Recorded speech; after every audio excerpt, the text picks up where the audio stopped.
Now, our head, as you're drawing, I'm going to explain to you why it kind of looks like it's a little bit too off to the right hand side of the paper. Your head is at a 3/4 or profile view here.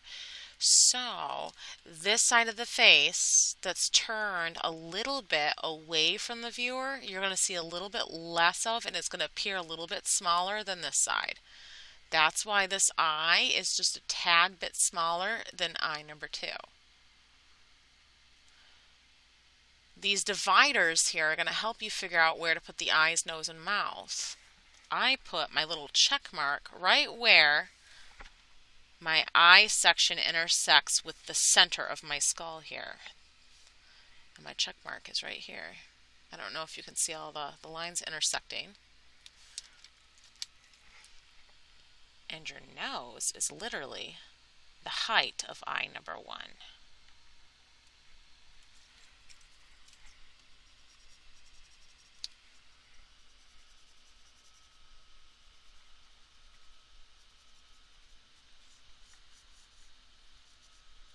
And it's going to be kind of like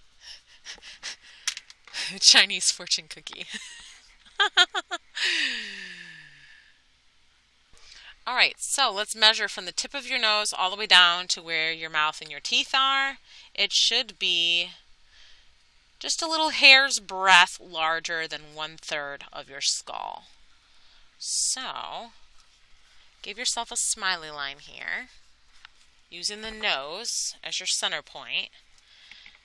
And then we're going to measure from the side of our nose, right here. See on the side, it lines up. We're going to measure how far over we need to make our smiley line. Let's see. 1. It looks like it's 2/3. Your jaw is 2/3 of your skull. Circle. See it coming out now? Kind of tricky, but it's there. And then give yourself a little hook on the end. And just kind of do a curvy line until you feel comfortable with the width of the back of your head here. It's literally just connecting your kind of hook mark here. You're going to go up and around. It's almost going to be like an unfinished captain's hook. Arrgh! So, and when you're comfortable, just erase the extra lines and you should be able to get that skull shape in there just fine. And if you want to add teeth, I would just make this smiley line into a series of like bumps for your teeth. Now that you have that in there. So when you see the number 1 on your sheet, when I send you the picture, that means 1 layer of ink. Let's add, holding our pen like this, 1 layer all the way across, using a really light feather touch and some space between our lines. It's almost like your butterfly kissing your pen across the paper. This is layer 1. Holding your pen like this is going to help encourage your pressure to be super light. Let me know when you got layer 1 in. Perfect. Eye sockets are at least 2 layers. At least 2 layers. Hold your pen in the same position and go at a side diagonal hatch like we just did.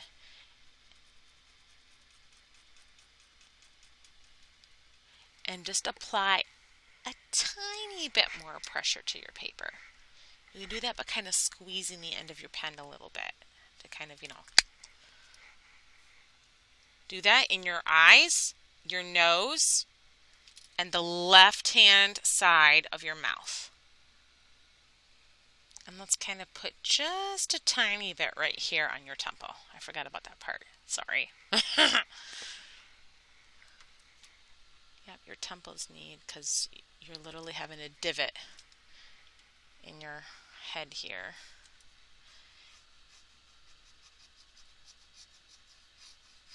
and right on the edge of your skull too on the left hand side. Let me know when you got that in. Add a thin layer, third layer, onto the edge of your temple to kind of get that hard, bony edge here.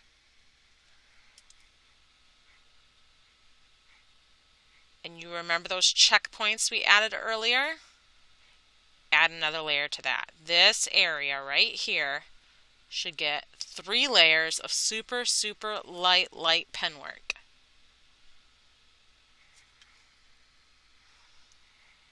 This is going to make your artwork look more three-dimensional because you're going deeper into the eye socket. And if you feel like there's too much of an abrupt change between light and dark, just feather in an additional layer in between those two spaces to help everything kind of gradually come together. And don't outline your teeth. Just add kind of a shadow underneath those curves, and then the teeth will come out naturally. And that is your skull.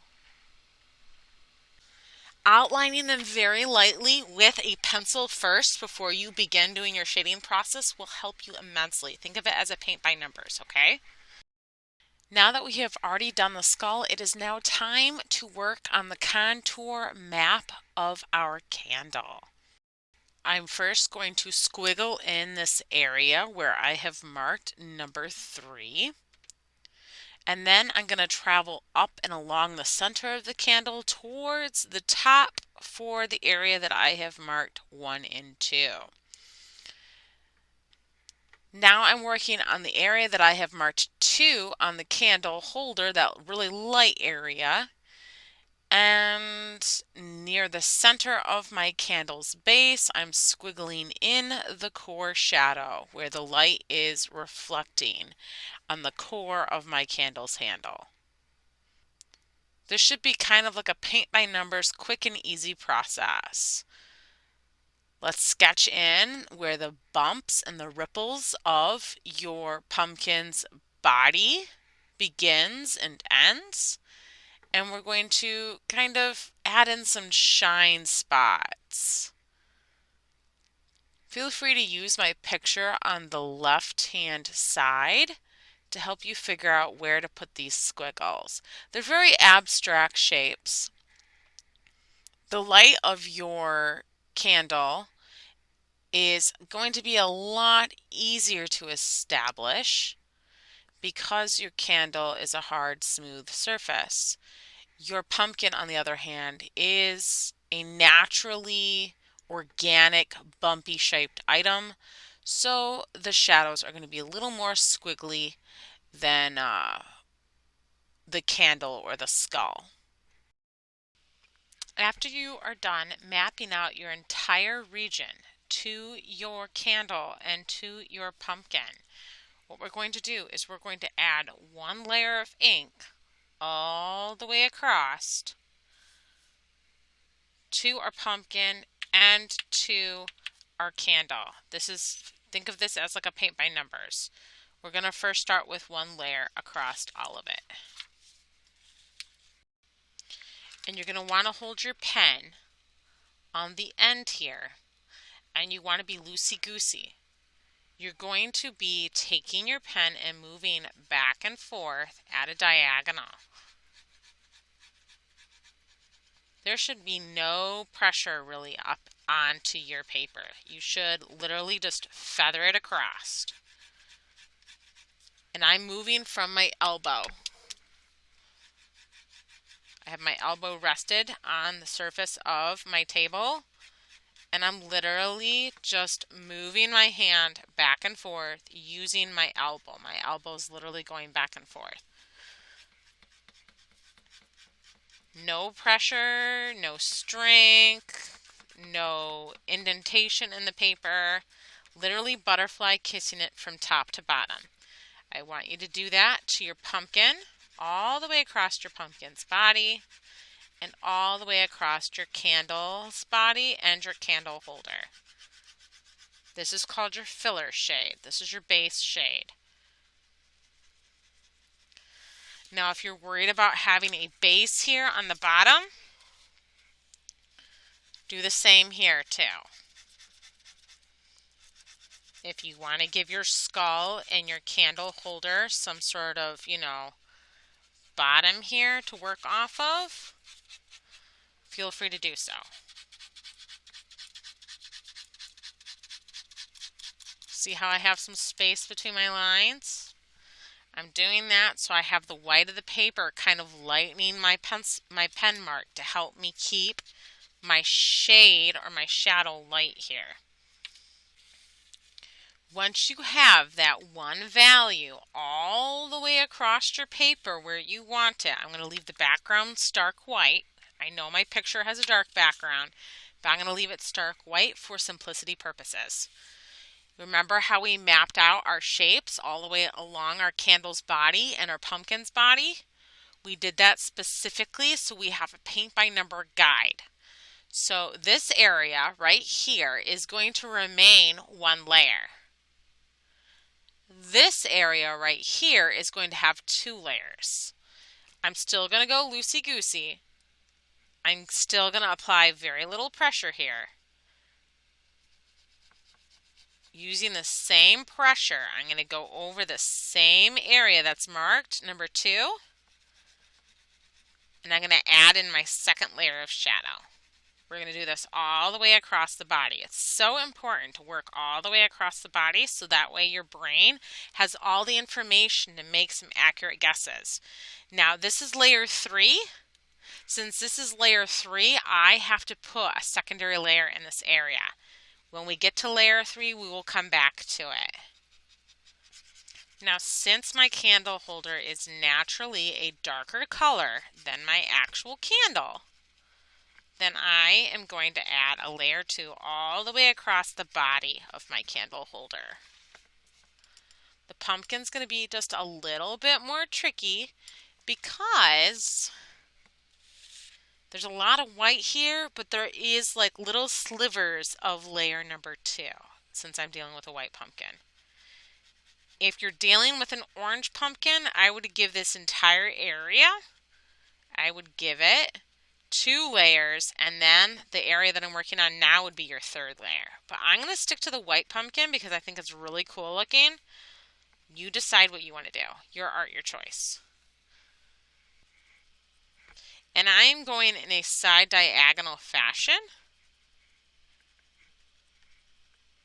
I'm not really putting a lot of pressure here.